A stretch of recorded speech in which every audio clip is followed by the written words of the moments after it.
وَلَقَدْ يَسَّرْنَا الْقُرْآنَ لِلذِّكْرِ فَهَلْ مِن مُّدَّكِرٍ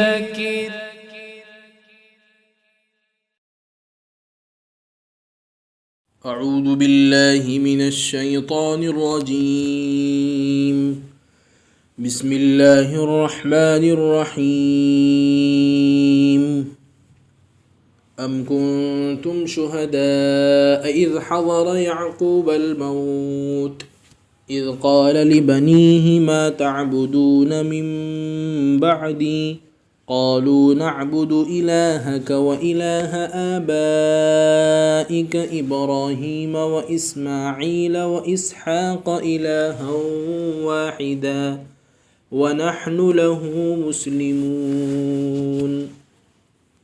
کیا تم اس وقت حاضر تھے جب حضرت یعقوب علی نبینا علیہ السلام کا آخری وقت آیا، یعنی کہ ان کی موت کا وقت آیا، جب انہوں نے اپنے بیٹوں سے کہا تم میرے بعد کس کی عبادت کرو گے؟ انہوں نے جواب دیا کہ ہم آپ کے خدا، آپ کے باپ دادا ابراہیم، اسماعیل اور اسحاق کے خدا یعنی ایک ہی خدا کی عبادت کریں گے اور ہم اسی کے فرما بردار رہیں گے۔ تلک امۃ قد خلت لها ما کسبت ولکم ما کسبتم ولا تسألون عما كانوا يعملون۔ ایک وہ جماعت تھی انبیاء کی جو گزر چکی، ان کے لیے وہ ہیں جو انہوں نے کیا اور تمہارے لیے وہ ہے جو تم نے کیا، اور ان کے کاموں کے بارے میں، ان کے عملوں کے بارے میں تم سے پوچھا نہیں جائے گا۔ یہ سورۃ البقرہ کی آیت نمبر 133 اور آیت نمبر 134 آپ کے سامنے پڑھی گئی، اس کا ترجمہ کیا گیا۔ ان آیتوں کے اندر اللہ تبارک و تعالی یہ بیان کرنا چاہتے ہیں کہ اس سے پہلی آیتوں کے اندر اس کا تذکرہ آ گیا کہ اسلام ہی اصل مذہب ہے جس پر چلنا ہے، جو اللہ تبارک و تعالیٰ کی طرف سے سب سے بڑی نعمت ہے، اور انبیاء علیہ السلام نے اپنے گھر والوں کو، اپنے بیٹوں کو، اپنے بعد آنے والے لوگوں کو اسی پر موت تک جمے رہنے کی وصیت کی ہے، جیسے پچھلی آیتوں کے اندر گزر چکا وَوَصَّى بِهَا إِبْرَاهِيمُ وَبَنِيهِ وَيَعْقُوب، کہ ابراہیم علیہ السلام نے اپنے بیٹوں سے یہ وصیت کی تھی اور یعقوب علیہ السلام نے بھی وصیت کی تھی کہ وہ اسلام پر جمے رہیں۔ تو یعقوب علیہ السلام کی وصیت کا یہاں پر تذکرہ ہے، اور ایک بات جو ہے یہاں پر یاد رکھنے کی یہ ہے کہ عام انسانوں کی نظروں میں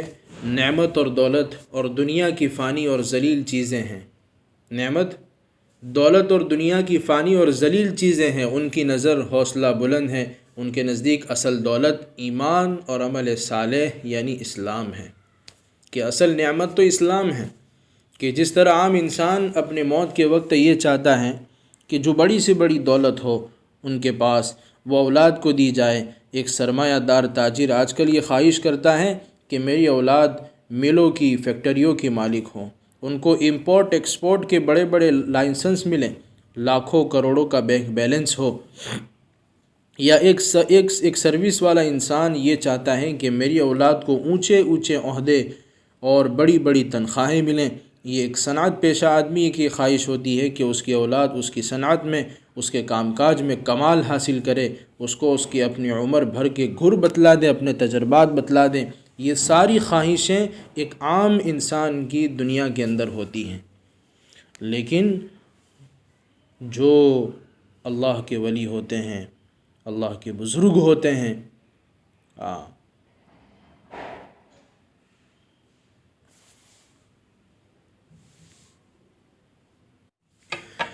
جو انبیاء علیہ الصلاۃ والسلام اور ان کی جماعتیں اور اللہ والے اور دین کی سمجھ بوجھ رکھنے والے، ان کے نزدیک یہ چیزیں اہمیت والی نہیں ہوتی۔ ان کے نزدیک بڑی خواہش یہ ہوتی ہے کہ جس چیز کو وہ اصلی اور دائمی اور لازوال سمجھتے ہیں وہ ان کی اولاد کو پوری مل جائے، ان کی یہ خواہش ہوتی ہے۔ اس کے لیے دعائیں کرتے ہیں، اس کے لیے کوششیں کرتے ہیں، آخر وقت میں وصیت اس کی کرتے ہیں، جیسا کہ ان آیتوں سے پتہ چلا کہ سب سے بڑی نعمت اسلام کی ہے۔ نبیوں کے نزدیک، ولیوں کے نزدیک اور بڑے بڑے جو ہے دین کی سمجھ بوجھ رکھنے والے، ان کے نزدیک سب سے بڑی نعمت اسلام کی نعمت ہے، اور وہ یہ چاہتے ہیں کہ ہمارے مرنے کے بعد ہماری اولاد اسی بات پر جمی رہے، اسی اسلام پر جمی رہے۔ اور یہاں پر اسی کا تذکرہ کیا گیا ہے کہ اولاد کی سب سے بڑی فکر کیا ہونی چاہیے، تو کہ اولاد کے لیے کوئی دولت دین اور اخلاق سکھانے کے برابر نہیں ہے، کہ سب سے بڑی دولت اولاد کے لیے یہی کہ ان کو دین سکھایا جائے، ان کو اچھے اخلاق سکھائے جائے، ان کو اللہ کے احکام سکھائے جائے، کہ انبیاء علیہ الصلاۃ والسلام کی اس طرز خاص میں عام انسانوں کے لیے ایک بہت بڑا سبق ہے۔ جس طرح انسان دنیا کے اندر اپنے بال بچوں کے لیے، اپنی اولاد کے لیے ان کی راحت کا، ان کی آرام کا اور دنیا کی ساری چیزوں کا ان کا انتظام کرتا ہے، اسی طرح بلکہ اس سے زیادہ اس پر یہ ضروری ہے کہ اپنی اولاد کی دینی، فکری، نظری، اخلاقی تربیت کرے، بری راستوں سے، بری صحبت سے، برے اعمال سے، برے اخلاق سے ان کو بچانے کی کوشش کریں۔ اولاد کی سچی محبت اور اصلی خیر خواہی یہی ہے کہ اس کو دین سکھایا جائے۔ یہ کوئی عقل مندی کی بات نہیں ہے کہ ایک انسان اپنے بچے کو دھوپ کی گرمی سے بچانے کے لیے تو ساری کوششیں کر ڈالے، لیکن ہمیشہ کی آگ یعنی جہنم کے عذاب سے بچانے کے لیے کوئی فکر اور کوئی دھیان نہ ہو۔ اور یہ بھی کوئی عقل کی بات نہیں ہے کہ اپنے بچے کو جو ہے کسی بدن کے کسی حصے میں پھانس چلی گئی، کانٹا چلا گیا، اس کو نکالنے میں ساری کوششیں کر ڈالی، لیکن بندوق کی گولی کا نشانہ بننے سے اس کو نہ بچائیں، یہ کوئی عقل مندی کی بات نہیں ہے۔ تو انبیاء علیہ الصلاۃ والسلام کا یہ طرز رہا ہے، اور ان کی جو ہے عملی طور پر یہ فکر رہی ہے۔ ایک اصولی بات بھی جو ہے اس کے ذریعے سے معلوم ہو گئی کہ والدین کا فرض اور اولاد کا حق ہے کہ سب سے پہلے ان کی اصلاح کی فکر کی جائے، ان کی کامیابی دنیا کے دین کے اعتبار سے ان کی فکر کی جائے، ان کے بعد دوسروں کی طرف توجہ دی جائے۔ دوسروں کی طرف توجہ بعد میں ہے، پہلے اپنی اولاد کی توجہ ہے۔ اس کے اندر بہت ساری حکمت علماء نے لکھی ہے۔ ایک حکمت تو جو ہے اس کے اندر یہ لکھی ہے کہ اولاد کا اور باپ اور والدین کا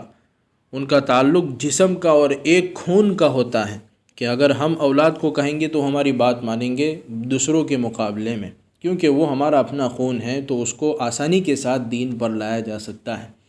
اور دوسری وجہ یہ بیان فرمائی ہے کہ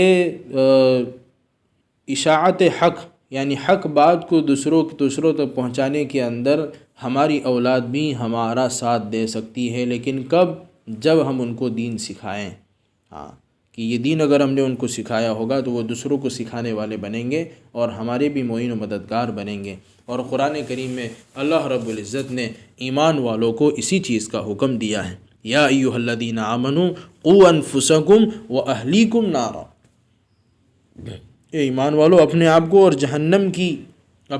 اور اپنے گھر والوں کو جہنم کی آگ سے بچاؤ۔ اور اللہ کے رسول صلی اللہ علیہ وسلم کو اس کا حکم دیا گیا، انذر عشیرتک الاقربین، اپنے قریبی رشتہ داروں کو اللہ کے عذاب سے ڈرائیے۔ دوسری جگہ فرمایا وَأْمُرْ أَهْلَكَ بِالصَّلَاةِ وَاصْطَبِرْ عَلَيْهَا، اپنے گھر والوں کو نماز کا حکم کریے اور خود بھی اس کے پابند رہیے۔ گویا یہ بتایا جا رہا ہے کہ سب سے پہلے فکر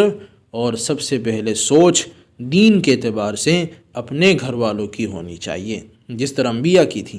جس طرح اللہ حکم دے رہے ہیں کہ سب سے پہلے یعقوب علیہ السلام اپنے بیٹوں کو جمع کر کے کہہ رہے کہ تم میرے بعد عبادت کس کی کرو گے۔ یہ فکر کی بات ہے۔ اور تیسری وجہ جو بیان فرمائی ہے کہ اپنی اولاد کی فکر پہلے کیوں ہو، کہ آدمی جب دین کی دعوت دیتا ہے، دوسروں کو دین کی طرف بلاتا ہے، تو لوگ یہ بھی دیکھتے ہیں کہ یہ دین کی دعوت مجھے تو دے رہا ہے، لیکن اس کی اولاد کو دے رہا ہے کہ نہیں دے رہا۔ ہاں، اللہ کے نبی علیہ السلام جب دعوت دینے نکلے تو کئی لوگوں نے یہ طعنہ دیا کہ پہلے آپ اپنے رشتہ داروں کی، اپنے گھر والوں کی تو فکر کرو۔ ہاں، کہ جب اللہ کے نبی علیہ السلام کے گھر والے، آپ کے رشتہ دار دین کے اندر داخل ہوتے گئے، آپ کا کلمہ پڑھتے گئے، پھر کیا ہوا؟ یدخلون فی دین اللہ افواجا، لوگ اللہ کے دین میں فوج در فوج ہو کر داخل ہونے لگے۔ ہاں، تو یہ چیز ہے کہ سب سے پہلے ہم اپنے گھر والوں کی فکر کریں، تاکہ دوسرے لوگ یہ نہ دیکھیں کہ پہلے اس نے اپنے گھر والوں کی فکر تو نہیں کی اور مجھے جو ہے دین کی دعوت دینے کے لیے آ گیا۔ ہاں، ایک اور چیز جو ہے اس کے اندر یہ بتائی گئی، اہمیت بتلائی گئی کہ اپنے گھر والوں کی فکر کتنی ضروری ہے۔ ہاں، اپنے گھر والوں کی فکر کتنی ضروری ہے۔ پھر دوسری آیت کے اندر یہ بیان فرمایا، وہ آگے فرمایا وَنَحْنُ لَهُ مُسْلِمُونَ، اور ہم سب اسی کے فرما بردار ہے۔ ایک اور چیز جو ہے یہاں پر یہ بیان فرمائی گئی توحید کے تعلق سے، کہ جب بیٹوں نے جواب دیا قَالُوا نَعْبُدُ إِلَٰهَكَ وَإِلَٰهَ آبَائِكَ إِبْرَاهِيمَ وَإِسْمَاعِيلَ وَإِسْحَاقَ إِلَٰهًا وَاحِدًا۔ اس میں نقطے کی بات سمجھنے کی یہ ہے کہ جواب تو یہ ہونا چاہیے کہ ہم آپ کے بعد اللہ کی عبادت کریں گے، بس جواب ختم ہو گیا۔ لیکن لڑکوں نے کیا جواب دیا کہ ہم عبادت کریں گے آپ کے خدا۔ یہ ایک مرتبہ خدا کا تذکرہ، پھر فرمایا آپ کے باپ دادا ابراہیم، اسماعیل اور اسحاق کے خدا، الہ واحدہ یعنی ایک ہی خدا، یعنی بس توحید پر جمے رہیں گے، اس کے علاوہ کوئی دوسرا کام اور کوئی دوسری چیز ہماری زندگی میں نہیں آئے گی۔ یہ چیز ہے۔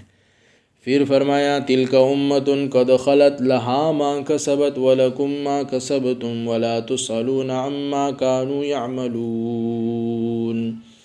اس سے جو پہلے والی آیت ہے ام کنتم شہداء، اس کے اندر ایک اور بات لکھی ہے کہ یہودی جو تھے وہ یہ کہتے تھے کہ ہمیں یعقوب علیہ نبینا علیہ السلام نے یہودیت پر جمے رہنے کا کہا ہے، کہ کوئی دوسرا دین قبول مت کرنا، کوئی دوسرا جو ہے مذہب قبول مت کرنا۔ تو اللہ رب العزت نے اس آیت کو بیان کر کے، اس آیت کو قرآن میں اتار کر یہ بتلانا چاہا کہ تم غلط بولتے ہو۔ اسی لیے کہا کنتم شہداء، کیا تم اس وقت حاضر تھے جب یعقوب علیہ السلام کی موت آ رہی تھی؟ اس کا مطلب تم حاضر نہیں تھے وہاں پر جب انہوں نے اپنے بیٹوں کو کیا نصیحت کی تھی، اسلام پر جمے رہنے کی، توحید پر جمے رہنے کی وصیت کی تھی۔ تمہارا خیال اور تمہاری باتیں سب افتراء اور جھوٹ ہیں۔ پھر تلک امۃ، یہ تو گزر چکی یہ امت، لہا ما کسبت ولکم ما کسبتم۔ ہاں، یہاں پر بھی یہودی کہتے تھے کہ ہمارے خاندان کے اندر بہت سارے نبی آئے ہیں، ہمارے رشتہ داروں کے اندر نبیوں کا سلسلہ ہے، بڑے بڑے نبی آئے ہیں، ہمیں نیک اعمال کی ضرورت نہیں، ہم اچھا کریں برا کریں کوئی فرق نہیں پڑتا، کل جو ہے ان نبیوں کی وجہ سے ہم بخشائے آگے چلے جائیں گے۔ اللہ نے قرآن میں آیت اتار دی تلک امۃ قد خلت، یہ تو بہترین جماعت تھی جو گزر چکی، لہا ما کسبت، انہوں نے جو کیا ان کے لیے، ولکم ما کسبتم، تم نے جو کیا وہ تمہارے لیے ہیں۔ یعنی نبیوں کا نیک عمل کرنا اور نبیوں کا نبی ہونا تمہیں کوئی کام نہیں دے گا، ہاں، تمہیں جو ہے بخشوائے گا نہیں،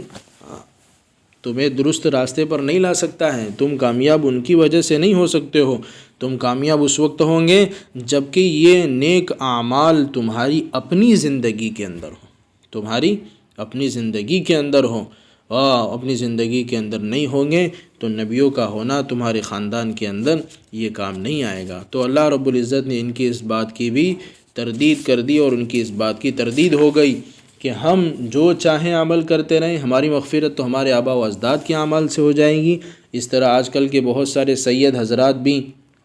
یوں کہہ دیتے ہیں کہ اس خیال میں ہی رہتے ہیں کہ ہم اولاد رسول ہیں، ہم جو چاہیں گناہ کرتے رہیں ہماری مغفرت ہو جائے گی۔ ان کی یہ بات بھی غلط ہے۔ قرآن کریم نے اس مضمون کو بار بار مختلف جگہ پر بیان فرمایا، وَلَا تَكْسِبُ كُلُّ نَفْسٍ إِلَّا عَلَيْهَا وَلَا تَزِرُ وَازِرَةٌ وِزْرَ أُخْرَى، کہ ہر ایک نفس جو عمل کرتا ہے اس کی ذمہ داری اسی پر ہے،